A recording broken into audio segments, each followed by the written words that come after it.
दोस्तों, आज की कहानी सिर्फ एक औरत की नहीं है। आज की कहानी हर उस बेटी की है जो शादी के बाद अपना मायका छोड़ देती है, लेकिन मायका उसे कभी नहीं छोड़ता। ये कहानी उस औरत की है जो बरसों तक अपने पीहर की राह देखती रही, जिसके आंसू किसी ने नहीं देखे। अगर आप एक महिला है तो ये कहानी आपको खुद से जोड़ देगी, और अगर आप एक पुरुष है तो ये कहानी आपको किसी बेटी, किसी बहन और किसी पत्नी की पीड़ा समझा देगी। कहानी शुरू होती है एक सीमा नाम की औरत से, जो 20 साल बाद अपने पीहर जा रही है। सीमा ने बस स्टैंड पहुंचते ही सबसे पहले कुछ मिठाइयाँ ली और कुछ फल भी ले लिए। सीमा पूरे 20 साल बाद अपने पीहर जा रही थी। उसे नहीं पता था कि पीहर में उसके भाई के कितने बच्चे हैं, उनकी शादी हुई है या नहीं हुई। 300 किलोमीटर का सफर तय करने के बाद उसका पीहर आता था। उसके ससुराल के गांव से उसके पीहर की सीधी बस नहीं थी, बीच में बस बदलनी पड़ती थी। मगर इतने सालों बाद भी सीमा को सब याद था। पीहर का रास्ता भला कोई कैसे भूल सकता है। सीमा को तो उसके पीहर से ससुराल तक आने वाले गांव के सभी नाम याद थे। सीमा बस में बैठ गई और बस स्टार्ट हो गई। सीमा का मन कर रहा था कि वो हवा में उड़कर पीहर तक पहुंच जाए। बस स्टार्ट हुई तो उसने राहत की सांस ली। उसने अपना बैग पैरों के पास रखा हुआ था। उसमें बहुत बड़ा खजाना था। उसमें 2 किलो चने थे। उसने अपने हाथों से बहुत सारा नाश्ता भी बनाया था। फिर भी उसने बर्फी और केले खरीद लिए थे। मायके में उसका एक ही भाई था और उसका परिवार था। सीमा ने फिर एक बार बैग खोला और सोचने लगी, इतना सामान ठीक है। सीमा के 2 बेटे थे, दोनों की शादी हो चुकी थी। सीमा अपने छोटे बेटे के साथ रहती थी। अभी 2 महीने पहले ही सीमा के पति का निधन हुआ था। सीमा विधवा थी, उसकी कलाइयों में चूड़ियां नहीं थी।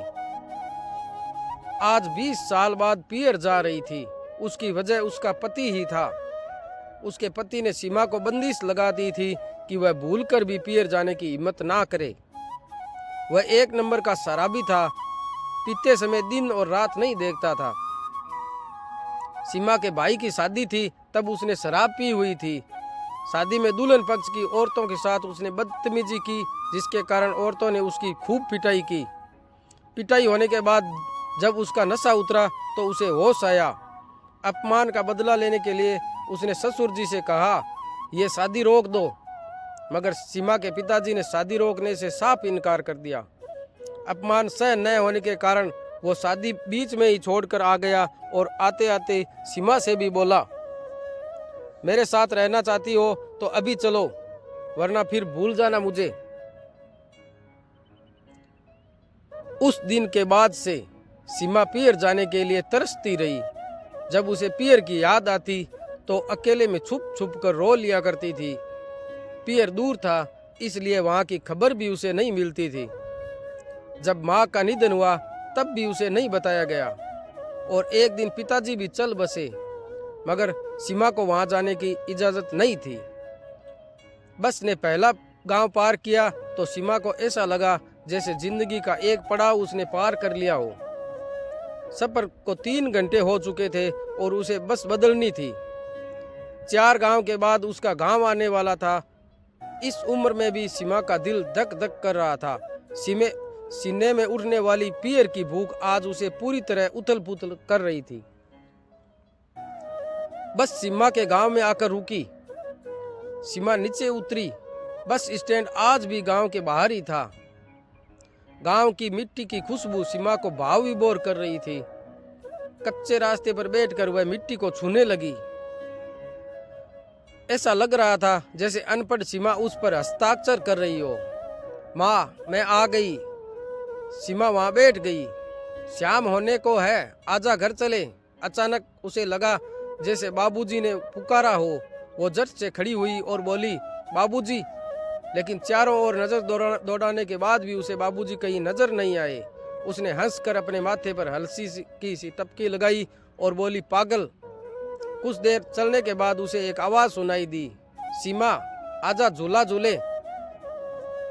सीमा ने पहचाना, वो तो गौरी की आवाज थी, बचपन की उसी की खास सहेली। वह उसे चारों ओर खोजने लगी। उसे एक नीम का पुराना पेड़ दिखाई दिया। वो पेड़ के पास पहुंची, पेड़ पर हाथ फेरने लगी। ऊपर देखते हुए उसकी शाखाओं को आंखों से निहारने लगी। फिर आगे बढ़ी। उसने देखा कि गांव में पहले जैसा उसका घर नहीं है।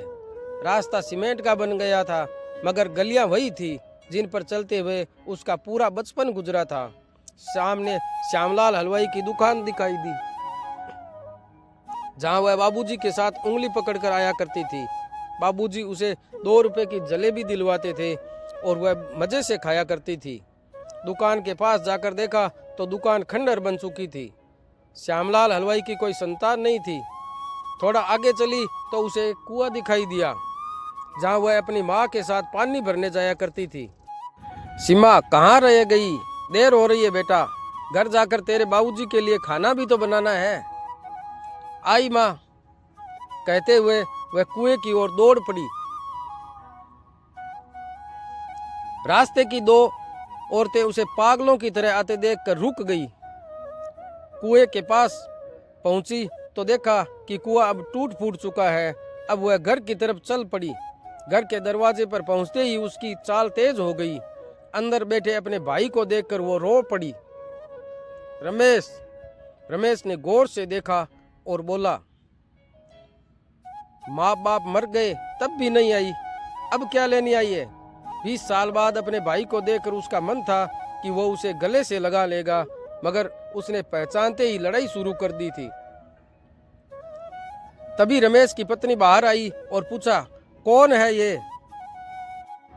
रमेश बोला, मेरी बहन है, जो शादी वाले दिन अपने पति के साथ चली गई थी। आज 20 साल बाद आई है देखने कि हम जिंदा है या मर गए। सीमा रो पड़ी, बोली, भाई इतना कड़वा मत बोल। 2 घड़ी के लिए आई हूँ, सुबह चली जाऊंगी। रात को 2 रोटी खिला देना बस।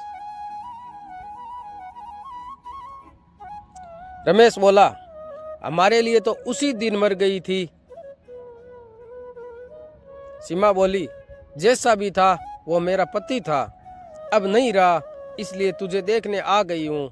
सीमा बैग जमीन पर रखती हुई बोली, इसमें बच्चों के लिए कुछ लाई थी, ज्यादा महंगा नहीं है, गरीब हूं ना, जितना बन पड़ा उतना लाई। 20 साल से जिस पीहर के लिए रोती रही, आज उससे भी मन भर गया। अब चलती हूँ भाई, ऊपर वाला तुझे हमेशा खुश रखे। सीमा जैसे ही मुड़ी, उसके पैरों में जैसे ताकत ही नहीं बची थी। उसने एक बार भी पीछे मुड़कर नहीं देखा था। तभी रमेश की नजर उस खुले बैग पर पड़ी। उसने देखा थोड़ी सी बर्फी, कुछ केले, 2 किलो चने और हाथ से बनाया हुआ सूखा नाश्ता। रमेश का दिल जोर से धक से रह गया। उसकी आंखों के सामने बचपन घूम गया, जब यही बहन उसके लिए अपने हिस्से की रोटी छोड़ देती थी। जब माँ के डांटने पर वही बहन उसे अपनी गोद में छुपा लेती थी। जब वो रोता था तो वही बहन उसके आंसू पहुँचती थी। उसकी नज़र सीमा की सुनी कलाइयों पर गई, जहाँ न चूड़ियाँ थी ना सिंदूर था, ना मांग में कोई रंग। अचानक रमेश की छाती में कुछ टूट सा गया।